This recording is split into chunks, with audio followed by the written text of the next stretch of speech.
Hello, Education 351. My name is Lindsay Hadzima, and I'm in my junior year here at Austin College, and so far I've had 3 semesters of teaching experience.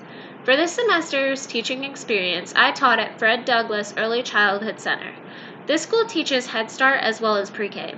I taught pre-K students shapes, colors, patterns, numbers, letters, and about a lot of different other animals. My class was very diverse, consisting of people who were Burmese, Hispanic, white, and black. This allowed me to teach to a diverse group of students, which expanded my knowledge of teaching because I am not used to teaching such a diverse group of individuals. In order to be an effective teacher, being able to have multiple different cultures in my classroom helped me learn to adapt to the possibility of different learning cultures in my classroom. This meant also not having any biases towards my students. The reason this is important is because that if I focused on stereotypes, I would not be culturally competent and not be an effective teacher because I would believe that my students all learn in a similar way. When it came to my Burmese and Hispanic students, there was a language barrier because they speak Burmese or Spanish in their households, and when they come to school are expected to understand English and be able to speak it, which can be difficult to understand or even have them communicate what they're trying to say to me sometimes. With this being said, in order for me to be able to teach them, I did use a lot of different visuals or explain to them what we were going to do in the activity in order for them to be able to follow along more effectively. Although there was a larger language barrier with the Burmese-speaking students, my Hispanic students oftentimes would be speaking and they would say that they couldn't understand how to say one word in English because it was simply easier for them to say it in Spanish. For me, this was a bit of an issue as a teacher at times because they would sometimes ask me a question that was a mix of Spanish and English, and I could not always understand what they were trying to say. However, I learned that it was because of our cultural difference between us, which taught me to work with them in order to understand their question and be able to give them the answer that they wanted.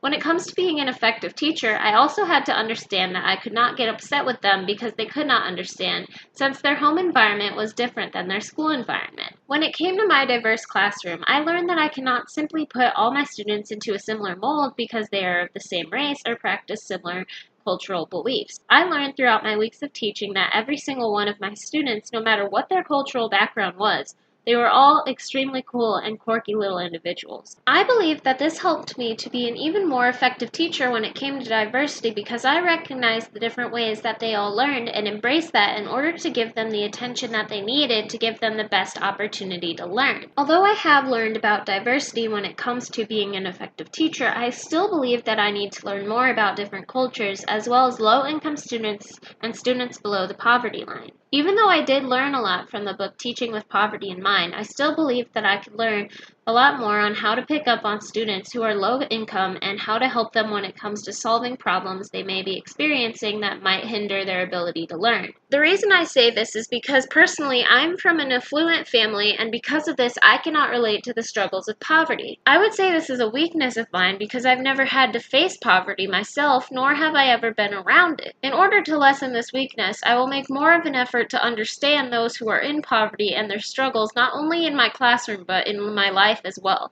In order to be an effective teacher when it comes to diversity and problems of poverty, I believe that I can always continue to learn more, no matter what. In order to be the best teachers that we are meant to be, we also must have good communication skills. I learned this from communicating with my students during activities and time to go outside, as well as making them follow the rules, because if you do not communicate with your students what you want them to do, they will not be able to complete what is expected of them, which can be irritating to both you and the student. When it comes to communication with my students, I also realized that I had to talk at a level that they would understand. I oftentimes found myself talking more maturely to them when it came to instructions and realized that they were 4 and 5-year-olds and they don't understand what I'm asking of them unless I simplify it. This is why it is important as an educator to think about the audience you are speaking to, because while teaching is a professional job, when it comes to teaching younger grades, it's not a professional environment. When it comes to communication, an effective teacher also understands that being able to communicate with students is an important part of the job.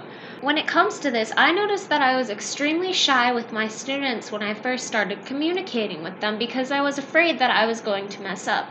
I was not extremely confident until I continued teaching with my students and realized that it's something that I'm going to have to work on in order to be the best teacher that I can be. Communication is key when it comes to me being a good teacher because in order to build positive relationships, the basis of any relationship is talking to that individual and making sure that you and them are comfortable with one another. While caring about your students is important when it comes to diversity and communication, it is also important to remember that you are there to teach your students. This being said, at this age group, a lesson plan that works for pre-K students is a Madeline Hunter lesson plan because they are a lot more flexible when it comes to being able to teach for deeper learning. A flipped lesson for pre-K students would not be useful because of the short attention span they have, and if they were expected to watch videos outside class, they would not be able to pay attention enough in order to get a deeper understanding. The lesson plans that I used did follow the Madeline Hunter lesson plan because it was a lot of demonstration but also telling students what we were going to learn for that day. When it comes to extending my expertise and depth of first breath, that I need to have more proper training and practice.